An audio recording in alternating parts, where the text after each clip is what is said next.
근데 짧은 설교를 듣는 것이 은혜를 많이 받았어요. 너무 은혜로운 분인지 제가 이걸 처음 알았네요. 너무너무 은혜를 받았어요. 제가 갑자기 로마서를 본 이유는 요한복음 원래 12장을 봐야 되거든요, 사실은. 그런데 여러분들에게 제가 설명해 줄 수 있는 게 사복음서 있잖아요. 마태, 마가, 누가, 요한. 이 사복음서의 그 이야기가요, 3분의 1이 순환주간에 일어났던 일들이 3분의 1이 있어요. 그 3분의 1이 일주일 동안, 고난주간 일주일 동안 벌어진 사건이라고 보시면 되고, 특별히 요한복음 같은 경우는요, 2분의 1이 고난주간에 있었던 사건입니다. 그러니까 요한복음 11장까지는 고난주간 전주까지고요, 12장부터 마지막 장까지는 고난주간부터 시작하여 돌아가시고 부활한 사건이 쭉 벌어지는 거예요. 제가 고민을 해봤어요. 지난주가 고난주간이었는데 또 12장 넘어가니까 또 고난주간이 시작되는 거예요. 이게 겹친다. 이미 그 새벽기도 가운데 제가 일주일의 사건을 다 말씀드렸었거든요. 좀 쉬었다가 다음에 고난주간에 맞춰서 또 가면 좋겠다 싶은 생각에 제가 오늘 한 로마서를 한번 준비해봤어요. 예전에 그 해외 토픽 가운데 프랑스에서 한 사람이 탈옥을 했습니다. 감옥에서 탈출을 했어요. 그런데 그 사람이 어떻게 탈출을 했냐면, 남자인데 여장을 했어요. 여장을 해서 탈출을 했는데 너무 여성스러운 거예요. 얼굴도 여자 같고 목소리도 여자 같고 하는 행동도 여자 같고, 그렇게 탈출하니까 남자가 아니고 여자다 보니까 그 사람을 놓쳤다는 얘기를 들었어요. 그런데 그 사람이 얼마 안 가 잡혔어요. 어떻게 잡혔냐면, 이게 여장을 하고 도망갔잖아요. 이제 경찰들 쫙 깔려고 이제 잠복 수사를 하는 거예요. 근데 한 사람이 이상한 행동을 하는 사람을 보게 된 거예요. 프랑스라고 하면 여러분 알다시피 명품의 나라이고 그 좋은 옷들도 굉장히 많잖아요. 패션의 나라이기도 하고. 그 패션 거리를 지나가는데 한 여자가, 아름다운 여자가 지나가는데 단 한 번도 쇼윈도를 보지 않더래요. 단 한 번도 그 아름다운 옷들, 핸드백, 화장품 단 한 번도 눈길을 주지 않더래요. 그 잠복 중인 경찰이 이상하게 여긴 거예요. 야, 이렇게 좋은 거리를 지나가는데 어떤 여자가 그냥 지나가나? 혹시 저 사람이 남자가 아닐까? 그걸 쫓아가 본 거예요. 쫓아가 보니까 아니나 다를까 그 사람이 탈옥수였던 거예요. 잡혔다는 얘기를 들었어요. 그러니까 남자들은요, 아무리 명품 여자 옷을 줘도 관심이 없어요. 마트를 가면, 예전에 그 제가 알던 부목사님과 이런저런 얘기 해봤어요. 마트를 가면 어떻게 가십니까? 물어봤더니 사모님은 그 올라가시고 본인은 어디 가시냐면 자동차 용품을 가신대요. 거기서 시간 때우고 계시다가 전자제품도 보시다가 노트북도 보시다가 시간 맞춰서 만나서 오신대요. 남자들은 보통 그래요. 관심이 없어요, 옷에. 그냥 자동차 용품이라든지 뭐 카메라라든지 뭐 전자제품이라든지 이런 데 관심이 있다 보니까 그 사람이 아무리 여장을 했다 할지라도 옷에 관심이 없었던 거예요. 그래서 의심을 살 수밖에 없었고, 예전에 한국에서도 그런 사건이 있었거든요. 정신병원에서 한 사람이 탈출을 했었어요. 그 사람도 잡혔어요. 어떻게 잡혔냐면, 그 사람은 평상시에 남자이지만 항상 자기가 여자라고 착각을 하고 살았대요. 그러다 보니까 항상 말투도, 얼굴은 완전히 남자인데 분장도 안 하고 화장도 안 해놓고 여자처럼 말하고 행동하고 나는 여자라고 이렇게 얘기를 했던 사람이 있었나 봐요. 근데 탈출을 했는데 어디로 갔을까 병원 직원과 경찰들이 고민하다가 이 사람이 평상시에 여성 옷을 굉장히 입고 싶어 했기 때문에 백화점 아니면 옷 파는데 아니면 그런 패션 거리 한번 찾아가 보자 해서 찾아가 봤대요. 백화점으로 찾아가 봤대요. 어디서 잡혔는지 아십니까? 명동에서 잡혔어요. 남자가 들어와서 화장품 발라보고, 남자가 들어와서 여자 옷을 입어보니까 점원들이 수상이 여기서 경찰에 신고를 한 거예요. 신고를 해서 찾아가 봤더니 그 사람이 그 사람이었던 거예요. 자, 상반된 이야기지만 비슷한 이야기예요. 무엇이냐? 겉모습이 절대로 중요하지 않다는 거예요. 우리가 볼 때 완전히 남자이지만 여성의 마음을 갖고 있는 분들이 있잖아요. 그런 분들은 거기에 관심이 있는 거예요. 그 이유가 뭐냐면 정체성의 문제인 것 같아요. 자아 정체성. 내가 어떤 마음을 품고 사느냐에 따라서 말과 행동과 생각이 달라지는 거예요. 그러니까 내가 나오는 말들과 내가 나오는 행동들은 결국은 나의 정체성의 문제다. 이 얘기를 하고 싶었던 거죠.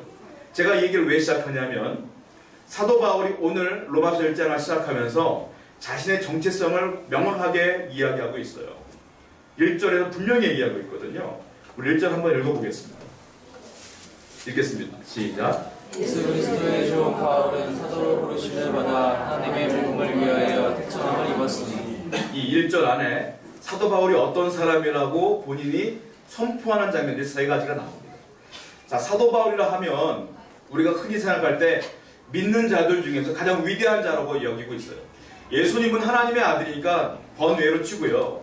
그리고 믿는 자들 중에 가장 위대한 사람이라고 우리가 칭하자면 뭐 베드로라든지 열두 사도 외에 사도 바울 정말 대단한 분이라고 우리 여기고 있어요.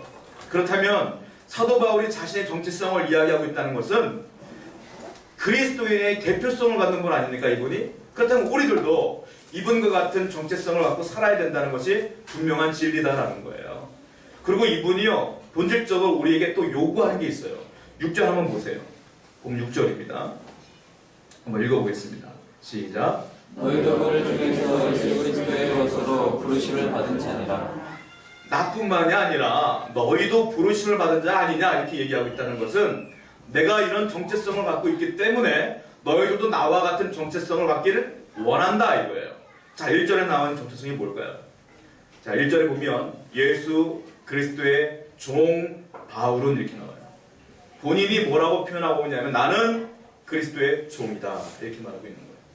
바울은 나는 여러 학문을 겸비한 사람이라 얘기하지 않아요. 나는 집안이 좋은 사람이라 얘기하지 않아요. 나는 그리스도의 종이라 이렇게 얘기하고 있어요. 이것이 가장 좋은, 가장 중요한 자아 정체성이었기 때문에 그래요. 여기서 말하는 종은요, 원문을 보면 종이라는 단어가 여러 개가 있거든요. 근데 여기서 사용한 종은 뭐냐면 둘로스예요. 둘로스. 둘로스라고 하는 종이 어떤 뜻이냐면 종이라는 단어 가운데 가장 최악의 단어예요. 쉽게 말하면 전혀 1%의 자유도 없는 종을 말할 때 둘로스라고 얘기를 해요. 아무 자유가 없어요. 완전히 자유가 박탈된 사람을 이야기할 때 둘로스라고 얘기를 해요. 근데 바울이 뭐라고 말하냐면 나는 둘로스다. 나는 종이다. 이렇게 얘기를 하는 거예요. 우리는 흔히 생각할 때 야, 자유가 없어? 좋지 않은 단어 아니야? 이렇게 볼 수 있지만 사도 바울이 말할 때 이 단어를 썼다는 것은 좋은 의미를 쓴 거예요, 사실은. 왜냐? 구약 성경을 보면 종이라는 단어가 두 부류가 나오는데요. 첫 번째 우리가 알고 있는 자유가 박탈된 종. 두 번째는 출애굽기 21장을 보면 법이 나와요. 법이. 종에 대한 법이 나와요. 그걸 생활법이라고 하거든요. 하나님이 십계명을 주신 뒤에 생활법들을 막 주셔요. 모세에게.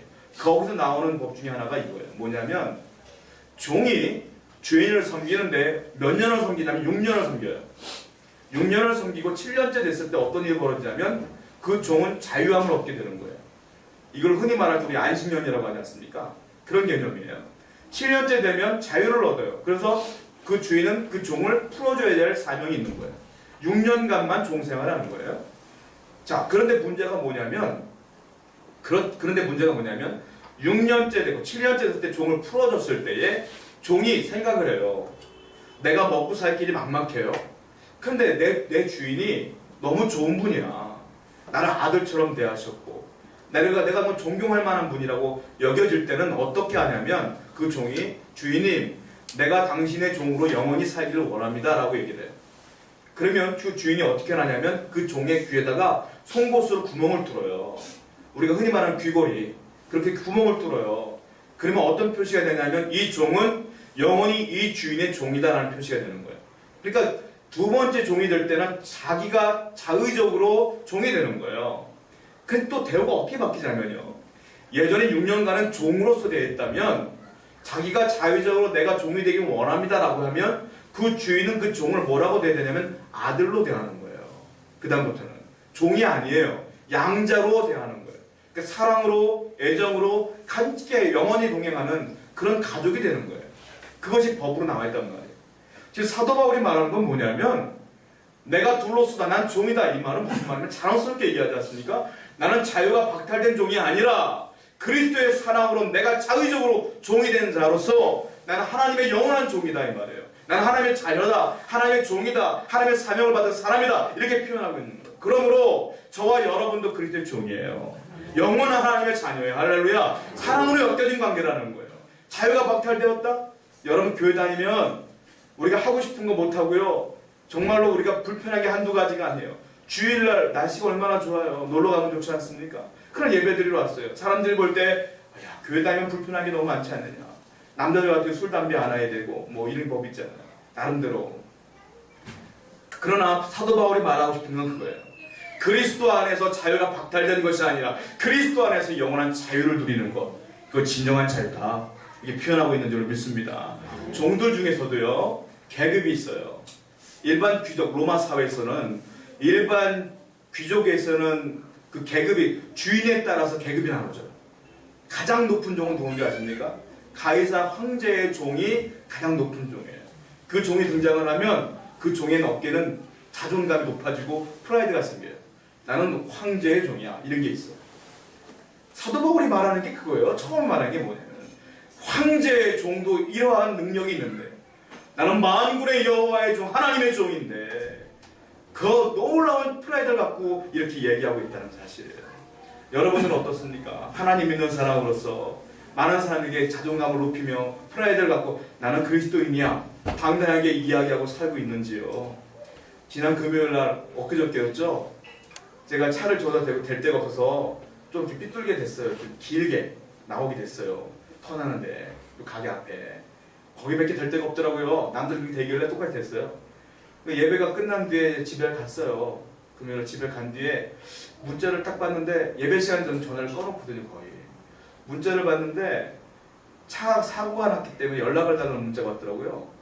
제가 차 타고 오는데 별 문제가 없었거든요. 전화를 보니까 5통이나 왔었어요.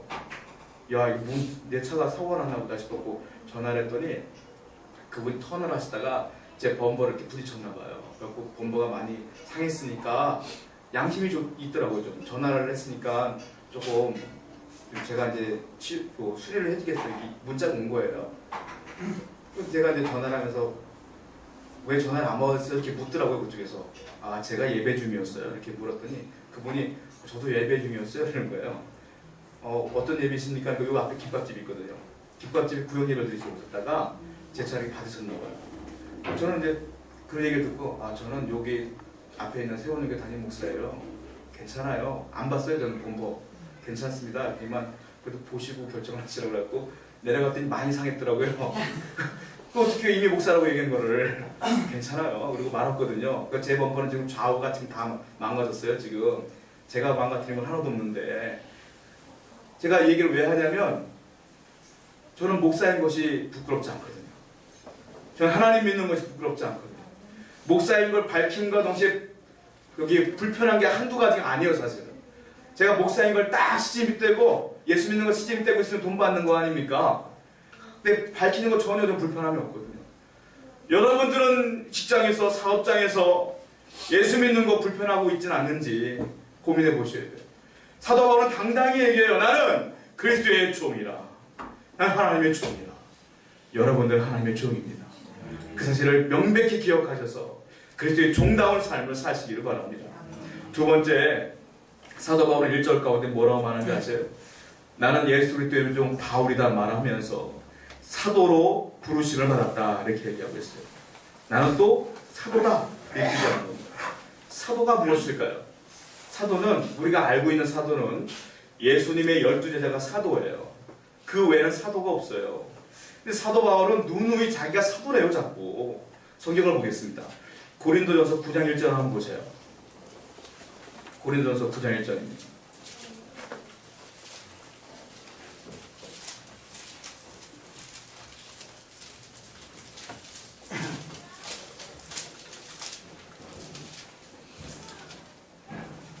한번 읽어보세요. 고린도전서 9장 1절입니다. 읽겠습니다. 시작. 내가 자유인이 아니냐 사도가 아니냐 예수 우리 주를 보지 못하였느냐 주 안에서 행한 나의 일이 너희가 아니냐. 당당하게 얘기하고 있어요. 내가 사도가 아니냐. 고린도 교인들에게 얘기하는 나 사도다. 그 사람들은 얘기하고 있어요. 12사도 외에는 없다. 나 사도다 얘기하고 있어요. 왜냐하면 다메섹 도상에서 바울이 예수님을 환상 중에 만납니다. 실제로. 그 예수님께 임무를 부여받아요. 너는 이방인을 위한 나의 종이라. 이 복음을 증거하라. 그 사명을 부여받았어요. 그리고 사도 바울은 당당하게 얘기하는 거예요. 나는 사도다. 왜? 임무를 부여받은 사도다 이렇게 얘기하는 거예요. 그리스도께 직접 예수님이 12제자도 직접 부여받았지만 나도 부여받았다 이거예요. 이게 사도의 의미거든요. 왜냐? 로마 황제나 왕에게 자기가 전하고 싶은 메시지가 있단 말이에요. 미션이 있어요. 그러면 자기 측근을 불러요. 불러다가 야 이런 이야기를 저 나라에 좀 전해다오 라고 이야기를 해요. 그럼 이 사람이 그 나라로 가요. 그 사람을 그 당시에 뭐라고 말했냐면 사도라고 얘기해요. 사도. 사도가 그런 의미예요. 이 사도는 지금의 언어로 얘기하자면 대사 같아요. 대사. 중국 대사, 미국 대사 이런 대사의 의미란 말입니다. 그러니까 사도와는 누누이 얘기하는 건 난 사도다. 어떤 하나님의 미션을 받은 사도다. 여러분 누군 줄 아세요? 우리가 직접 사도라고 얘기하면 이단 시비 걸리니까 사도는 아닐지라도 사도의 역할을 감당하는 사람이다. 여러분들은 주님의 대사예요. 주님의 임무를 부여받은 사람들이에요. 이 사실을 기억하셔서 그 임무가 무엇이냐? 복음 증거하는 거 아니겠습니까? 예수님 말씀대로 사는 거 아니겠습니까? 사랑으로 대하는 거 아니겠습니까? 그 사명을 부여받은 사람이라는 사실을 한시도 잊으면 안 된다라는 거예요. 자, 그리고 또 사도 바울은 뭐라고 말합니까? 1절 보면은 또한 나는 복음으로 택정받은 사람이라고 얘기하고 있어요. 자, 1절 한번 다시 한번 읽어보세요. 1절 읽겠습니다. 시작. 예수 그리스도의 종 바울은 사도로 부르심을받아 하나님의 복음을 위하여 택정함을 입었으니 복음으로 택정받은 사람이다. 나는 복음으로 선택받은 사람이다. 사도의 그 미션이 뭐냐? 이 복음 증거하라는 것이 미션이다 이거예요. 이것이 자아정체성 세 가지예요. 나는 종이다. 나는 사도다. 그리고 이 복음으로 택정받은 사람으로서 복음을 증거하는 사람이다. 자신이 육신적인 거 하나도 없어요. 나는 가말리엘 문화생이다. 하나도 없어요. 나는 돈이 얼만큼 있다. 하나도 없어요. 이것이 그의 정체성으로서 열심을 다하여 목숨을 다하여 예수님을 증거했다라는 겁니다. 복음이 뭡니까? 영어는 굿뉴스라고 하잖아요. 좋은 소식이라고 하잖아요. 유앙겔리온이라고 그래요. 헬라어로. 자, 이것이요. 사람 인생을 살다 보면 좋은 소식을 전하는 사람도 있고 나쁜 소식을 전하는 사람도 있어요. 제가 이제 군생활할 때, 제가 이제 학생일 때 군대를 가잖아요. 20대 초반에. 친구 중에 한 사람이 군대 어딜 간 영연기에 갔어요. 영연기가 뭐냐면 군대에서 사고로 사람이 사망을 하면 그 TV에서 보면 알겠지만 그 유골함을 들고서 하얀 장갑 끼고 붕대처럼 유골함을 감아서 식구, 가족들이 가지고 가는 그런 사람들 있잖아요. 군인들. 그런 거예요. 근데 많은 사람들이 너 잘 갔다. 편한데 훈련도 없어 거기는 그냥 시체 태울 때 가만히 옆에 있다가 네 시간 갖고 있다가 시체가 다 타면 버스 타고 가가지고 그냥 주면 되는 거야. 이렇게 얘기를 했나 봐요. 편할 거라고 내 생각을 하고 이제 그 친구가 제일 기분 좋게 있었어요. 거기 왜 갔냐면 전도사였기 때문에 그 장례식을 많이 치러봤을 거라는 예상을 하고 그쪽으로 집어넣나 봐요. 그 친구를. 근데 거기 갔어요. 근데 아니나 다를까 이제 시체를 다 태우고 이제 그거 가지고 간 거예요. 갔는데 좋은 일이 벌어질 줄 알았는데 그렇지 않고요. 그 가족이 와갖고 이 친구를 그렇게 두들겨 패는 거예요. 누가 내 아들 죽였냐고. 가는 데마다 얻어맞는 거예요. 가는 데마다. 왜냐? 나쁜 소식 아닙니까? 나쁜 소식이니까 가족 입장에서 볼 때 억울한 거 아니겠어요? 여러분들이요. 인생을 살 때 좋은 소식을 전하는 사람이 돼야지 나쁜 소식 전하는 사람이 되면 안 되지 않습니까? 그리스도인들은. 유앙겔리온이라는 단어는 어디서부터 시작됐냐면 바벨론으로서 많은 사람이 포로로 붙잡혀 갔어요. 이스라엘 사람들이. 그때 다시 돌아와요. 돌아와서 성전을 짓지 않습니까? 느헤미야가 그때 성전을 짓고 알다시피 에스라 그리고 그 사람들이 와가지고 막 성전적으로 예언하는 거 아니겠어요? 자, 그 사건 돌아가라. 너희 나라 돌아가라. 여기서 사용된 단어가 유앙겔리온이에요. 복음이라는 단어가 그때부터 시작된 거예요. 복음은 그러므로 나에게 자유를 주는 거예요. 복음은 그러므로 나에게 평안함을 주는 것이 복음이에요. 예수님이 우리에게 주신 사명은 뭐냐? 이 복음을 증거하는 것이 우리의 사명인 거예요. 여러분, 그러므로 복음은 많은 사람들, 아픈 영혼들을 회복시키는 능력이 있어요. 불편한 영혼들, 두려운 영혼들, 억울한 영혼들에게 그 복음이 들어가면 마음이 평안해지고 회복되어지는 역사가 나타나는 거예요. 이 복음이 여러분들 가운데 들어갔기 때문에 이 자리에 앉아있는 거 아니겠습니까? 이 복음을 증거하는 여러분들 될 줄 믿습니다. 자, 이 본문 가운데는 사도 바울의 자아정체성뿐만 아니라 복음이 무엇인가에도 나와요. 자, 복음이 무엇이냐면 예전에 그 미국 TV에 라이언 화이트라고 하는 그 소년이 한번 등장을 한 적이 있어요.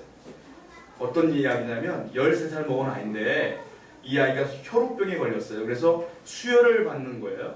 수혈을 받다가 에이즈 환자의 그 수혈을 받아서 이 아이가 에이즈가 걸렸어요. 그래서 이 아이가 13살짜리 아이가 에이즈가 걸려서 18살 때 죽었어요. 근데 그 과정 가운데 이 딱한 소식을 들은 방송국, 신문사에서 나와서 취재를 막 했어요. 근데 그 아이의 이제 그 이야기들이 TV를 통해서 매체를 통해서 전국 미국의 미군들에게 알려지게 된 거예요. 근데 그 아이가 이제 죽는 거예요. 5년의 시간이 흘러서. 결국 죽어요. 죽는데 마지막에 아버지와 대화가 이제 TV를 켜는데 나오게 되는 거예요. 이 아이가요, 18살 먹은 거죠. 이제 죽는데 뭐라고 말하는지 아십니까? 아버지가 막 울면서 내가 미안하다. 아비로서 한 게 하나도 없다. 이 아들이 뭐라고 하냐면, 아버지 괜찮아요. 저는 죽음이 두렵지 않아요.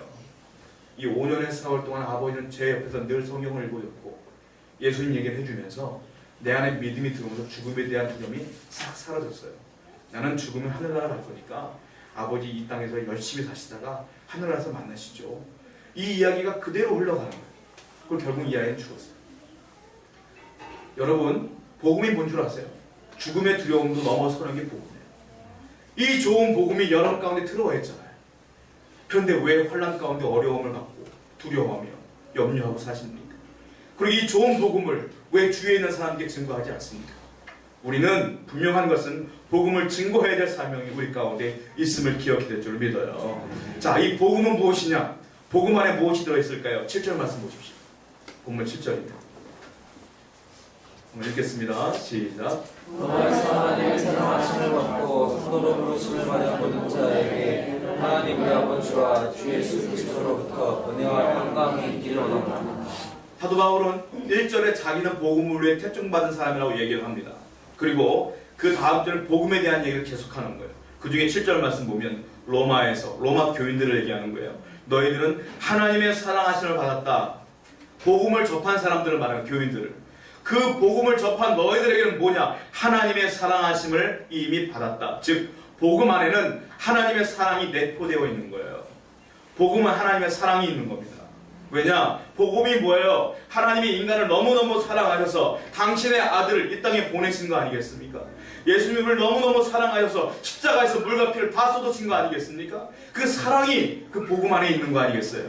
그리고 예수님 우리에게 뭐라고 말해요? 야, 드레핀 백합화를 보아라. 하나님이 길쌈하지도 않고 기르지도 않았음에도 불구하고 잘 자라지 않느냐, 그 얘기하신 거 기억하십니까? 거기서 말하는 백합화가 뭔 줄 아세요? 원문에 크리나라는 단어예요. 크리나. 우리나라 할 때 그냥 백합화? 그냥 흔히 생각할 때 백합화는 살아가신 것 같은데, 백합화 크리나가 뭐냐면 야생화라는 뜻이에요. 야생화. 그러니까 백합화주 그런 야생화 중에 하나인 것 뿐이지 백합화만 얘기하는 게 아니에요. 우리가 알고 있는 민들레, 붓꽃, 제비꽃 다 포함하는 거예요. 이 세상의 모든 꽃들, 그걸 포함하는 거예요. 하나님은 그 모든 꽃들조차도 아름답게 입히시고, 여러분 꽃들의 색깔을 보십시오. 정말 원색이잖아요. 그 원색으로 여러분 옷을 한번 지어 입어보세요. 얼마나 유치합니까? 노란색, 빨간색. 근데 꽃은 너무너무 아름답잖아요. 하나님이 만들어서 그래요. 우리 옷은 인간이 만들어서 그래요. 하나님은 그렇게 아름답게 꽃들조차도 보호하시는데, 하나님의 특정함을 입고 사랑받은 여러분들은 오죽하겠습니까? 그 사랑이 내포되어 있는 것이 복음이다라는 거예요. 그럼 여러분들 하나님의 사랑 가운데 거하고 있음을 늘 기억하셔야 될 줄 믿습니다. 두 번째, 복음에 뭐가 되는지 아십니까? 5절 말씀 보십시오. 5절입니다. 읽겠습니다. 시작. 그러나 우리가 은혜와 사도의 직분을 받아 그의 이름을 위하여 모든 이방인 중에서 우리도 소중하게 하나니, 그로 말미암아 우리가 은혜와 사도의 직분을 받았다. 은혜가 뭘까요? 이 복음 안에 그 은혜가 내포되어 있다는 거예요. 너희들은 복음을 받은 사람으로서 은혜 받은 자다, 이 말이에요. 복음 안에는 사랑뿐만이 아니라 하나님의 은혜도 포함되어 있는 거예요. 세상 사람들은요, 우리의 상황 가운데 바라보는 시선이 몇 가지가 있어요.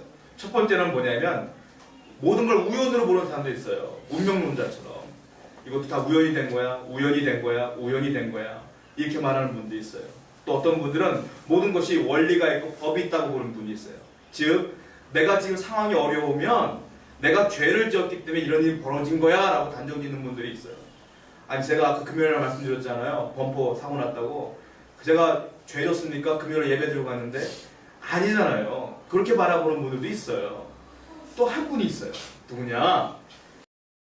정말로 신앙이 좋은 분들은 어떻게 세상을 바라보느냐면 모든 걸 은혜로 보는 거예요.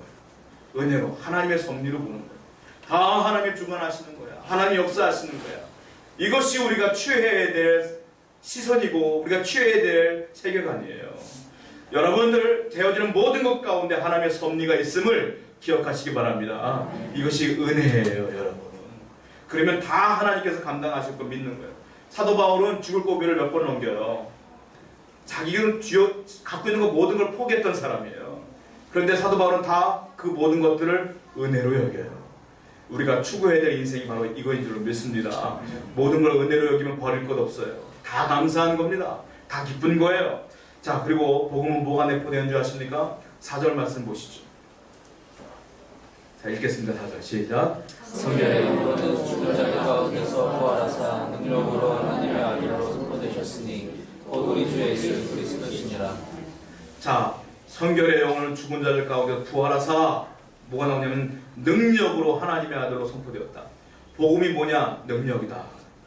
복음에는 능력이 포함되어 있어요. 왜냐? 복음을 접하면 사람이 변합니다.